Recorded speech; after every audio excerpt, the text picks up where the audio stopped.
Hello everyone, welcome to my channel.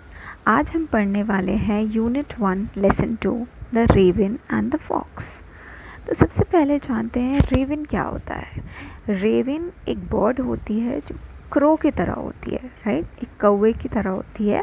थोड़ा सा कौवे से लंबा होता है रेवन। ओके, सो यहाँ पे हम देखते हैं यहाँ पे एक्सरसाइज। फर्स्ट यहाँ पे कुछ एक्सरसाइज दी हुई है। Let us do these activities before we read. We know that frogs croak. Did you know that ravens also croak? So क्या आपको पता है कि रेवन जो है वो क्रोक करते हैं? क्रोक क्या होता है? क्रोक जो होती है वो होती है sound.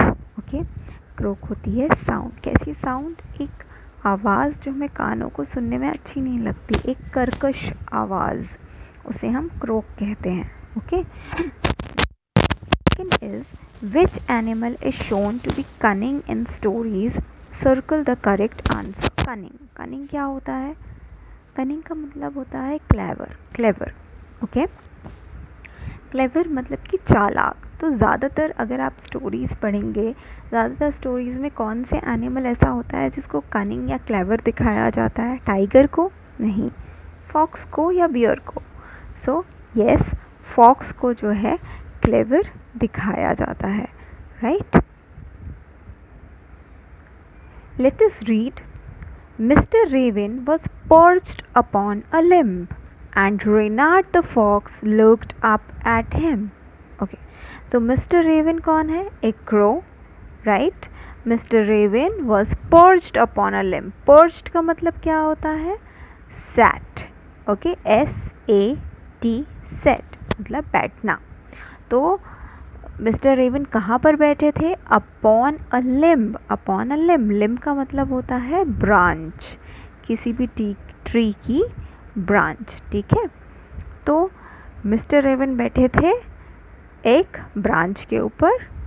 And Renard the fox looked up at him. और जो रेनार्ड थी, कौन थी Renard? Fox. Renard the fox looked up at him. Renard the fox ने किसको देखा? रेवन को देखा। For the raven held in his great big beak a morsel the fox would go far to seek.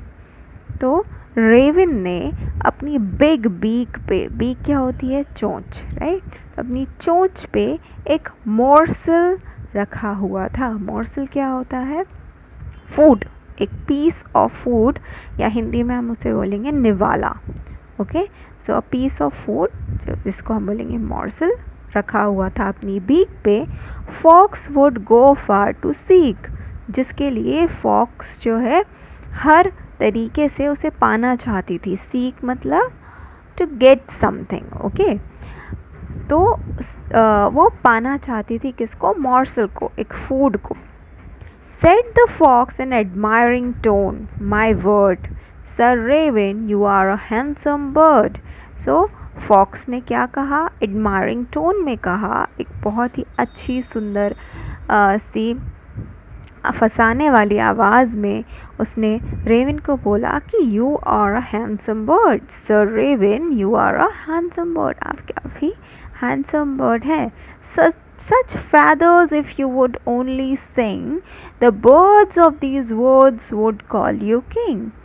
Such feathers, आपके जो इतने beautiful feathers हैं, okay, अब वो छोटी तारीफ़ कर रही है यहाँ पे, ठीक है, फ्लैटरी कर रही है यहाँ पे। Okay, if you would only sing, अगर आप गाना गाएंगे, the birds of these woods, the birds of these woods, woods क्या होता है? एक फॉरेस्ट, फॉरेस्ट छोटा फॉरेस्ट, एक स्मॉल एरिया ऑफ फॉरेस्ट, ठीक है। Words would call you king, तो हमारी ये जो वर्ड्स की बर्ड्स हैं ये आपको क्या बुलाएंगी? आपको किंग बुलाएंगी, अगर आप क्या करोगे? अगर आप गाना गाओगे। The raven who did not see the joke forgot that his voice was just a croak. ठीक है, तो रेवन जिसको ये जोक समझ नहीं आया वो भूल गया, he forgot, वो भूल गया कि His voice was just a croak. उसकी वॉइस कैसी है? उसकी voice is just a croak. उसकी वॉइस तो अच्छी है ही नहीं, उसकी वॉइस तो कर्कश है. Okay. He opened his beak in his foolish pride. उसने अपनी चोंच को खोला. He opened his beak in his foolish pride. Foolish pride. Pride क्या होता है? Pride मतलब अपने आप को दूसरों से अच्छा समझना या घमंड, राइट. तो अपनी फुलिश प्राइड में उसने अपनी बीक को खोला. And down fell the morsel the fox had eyed. और उसका जो मॉर्सल है वो क्या हुआ? उसका जो फूड का पीस था वो नीचे गिर गया, जिसके ऊपर फॉक्स की नज़र थी. The fox had eyed. Ha ha laughed the fox and now you know. तो अब फॉक्स ने क्या किया? फॉक्स उसके ऊपर हंसी और उसको बोला एंड नाउ यू नो. तुम्हें पता है. Ignore sweet words that make you glow. क्या करना चाहिए? इग्नोर करना चाहिए स्वीट वर्ड्स को जो आपको एक झूठी शान देते हैं. ओके. एक झूठी प्राइड देते हैं. उन वर्ड्स को इग्नोर करना चाहिए. ऐसे मीठे वर्ड्स जो आपकी झूठी तारीफ़ के लिए यूज़ किए जाएं, उनको आपको इग्नोर करना चाहिए. Pride my friend is rather unwise.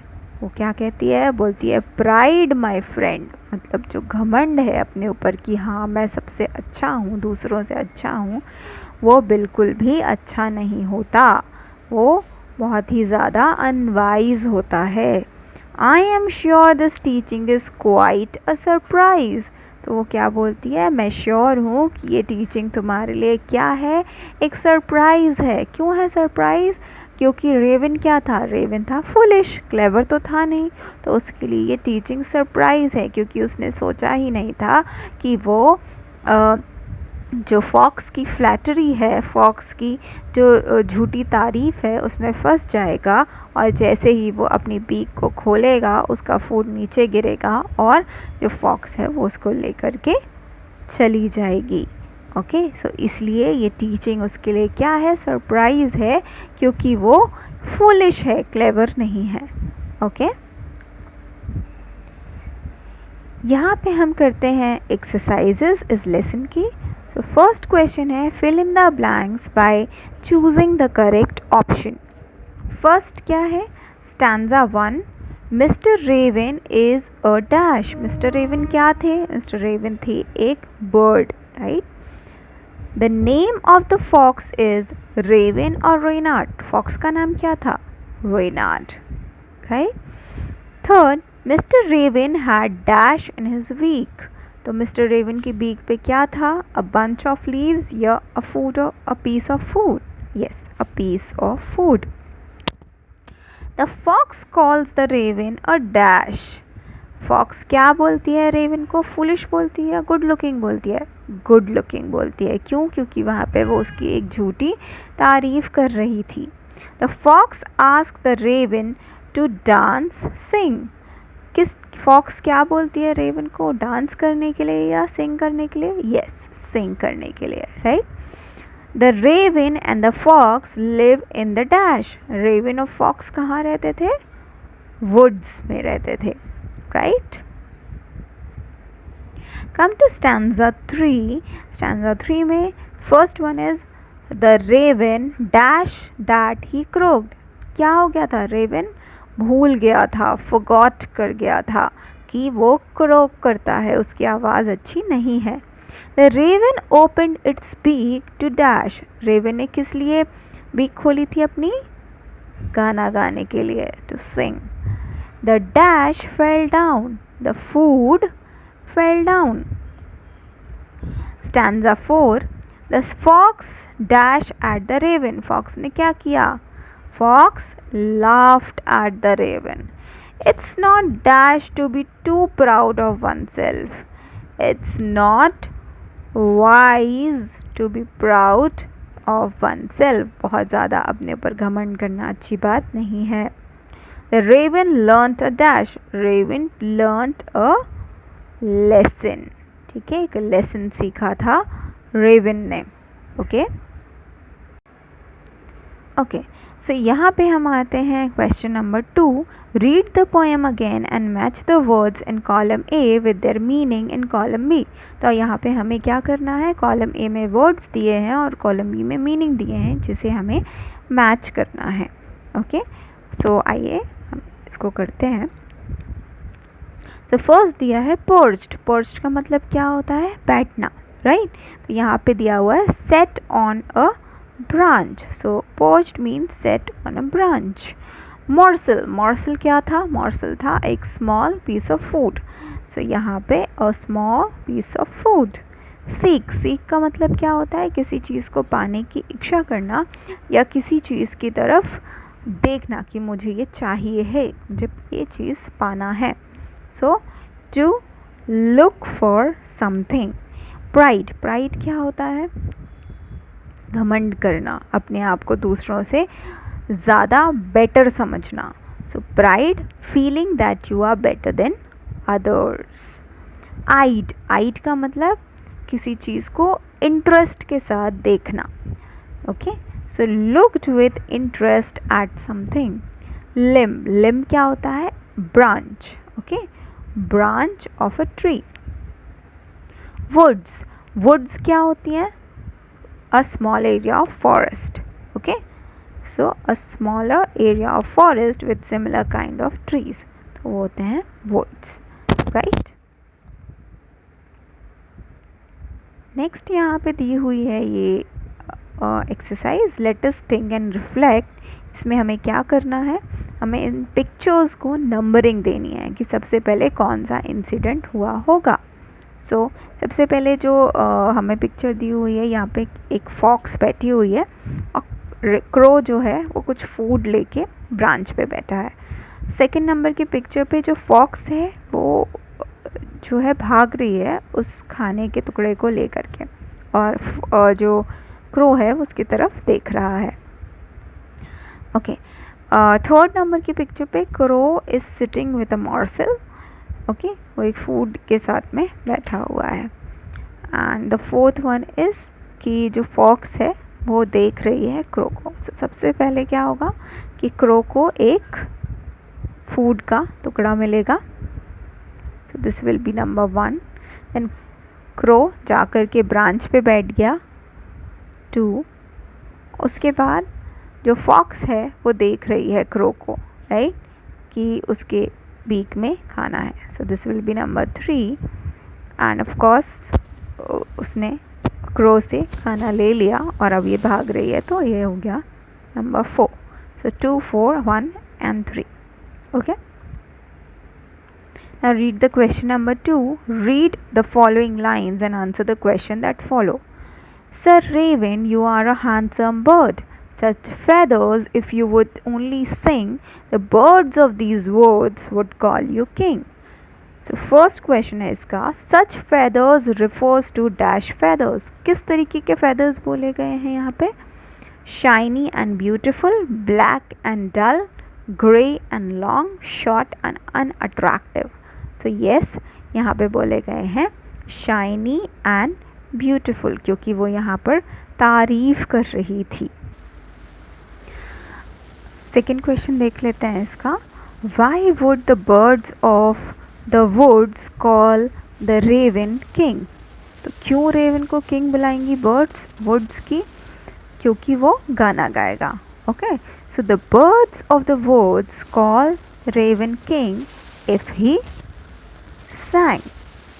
Third question है, why does the fox address the raven as sir.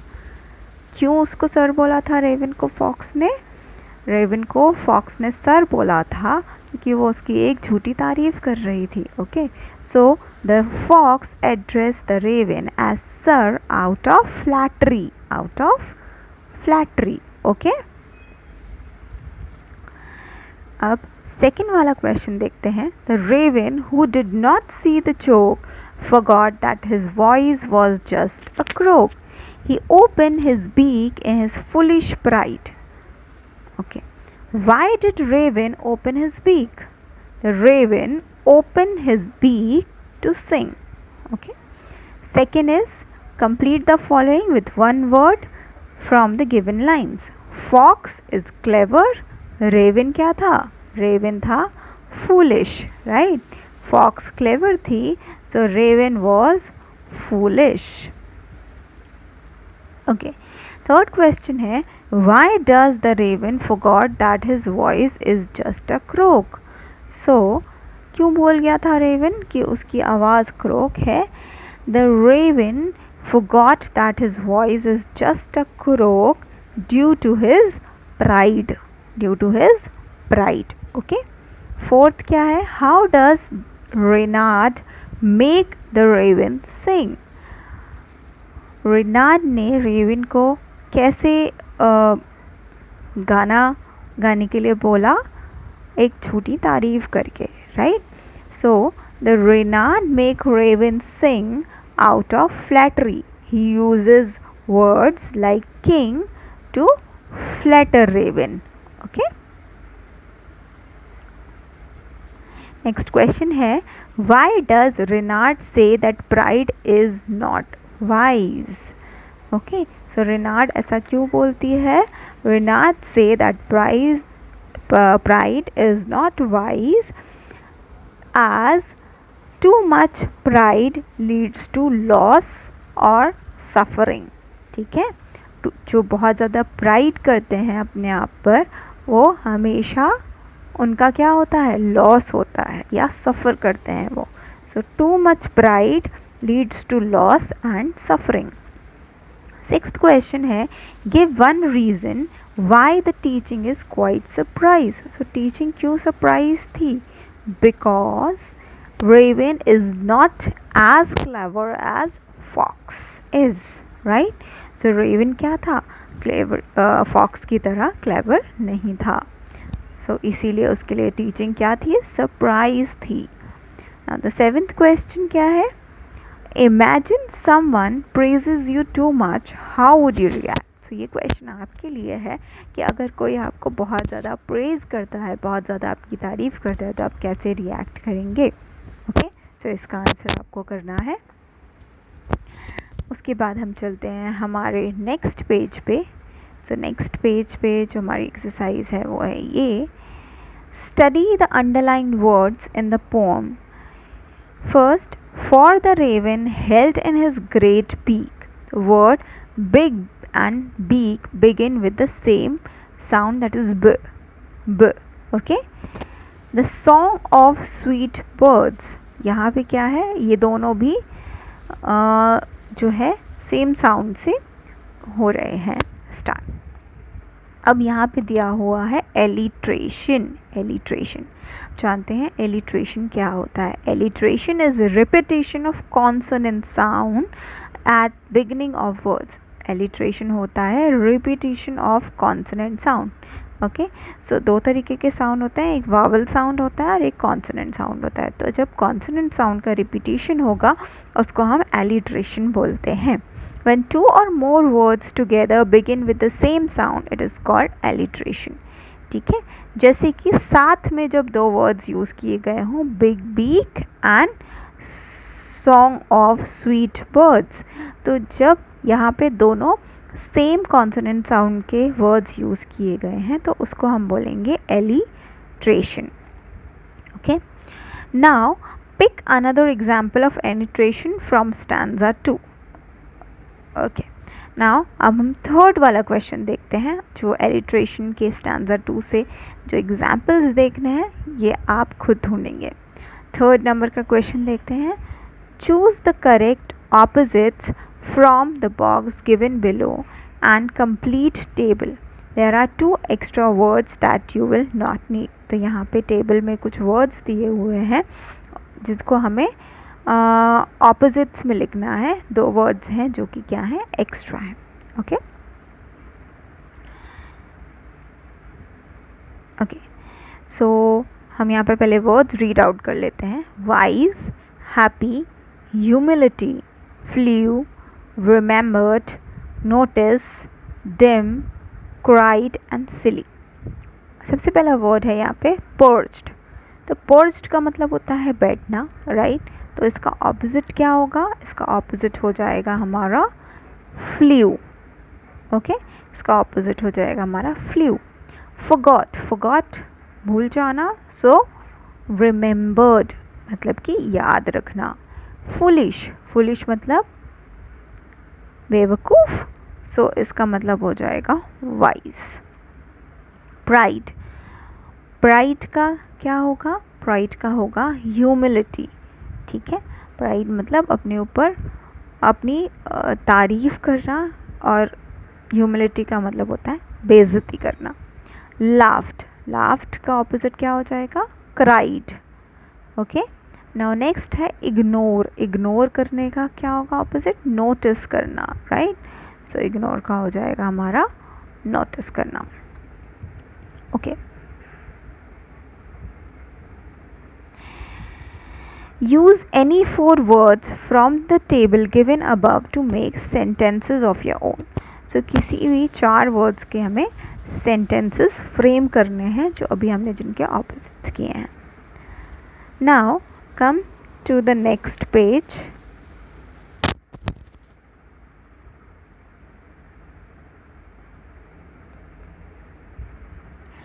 Okay, so यहाँ पे हमें करना है ट्रू एंड फॉल्स. ओके, तो फर्स्ट क्वेश्चन है ट्रू फॉल्स का. The crow was unhappy that he lost his food. Yes, crow जो था वो अनहैप्पी था क्योंकि उसकी जो फूड है वो चली गई थी. The crow thought that his lovely feathers made him smart. क्या क्रो ने ये सोचा कि उसकी जो फेदर्स हैं वो काफ़ी अच्छे हैं तो उसको स्मार्ट बनाएंगे? नहीं, उसने ऐसा नहीं सोचा. उसने सोचा कि अगर वो गाना गाएगा तो वो स्मार्ट बनेगा, राइट. तो यहाँ पे ये हो जाएगा हमारा फॉल्स. नेक्स्ट यहाँ पे क्या है? The crow wanted to tell his friends not to be proud. Yes, crow ने क्या किया? क्रो ने अपने बाकी फ्रेंड्स को भी बताना चाहा कि आपको अपने ऊपर बहुत ज़्यादा घमंड नहीं करना चाहिए. So this is true. That's all for today's video, guys. Thanks for watching. Do like and subscribe to my channel.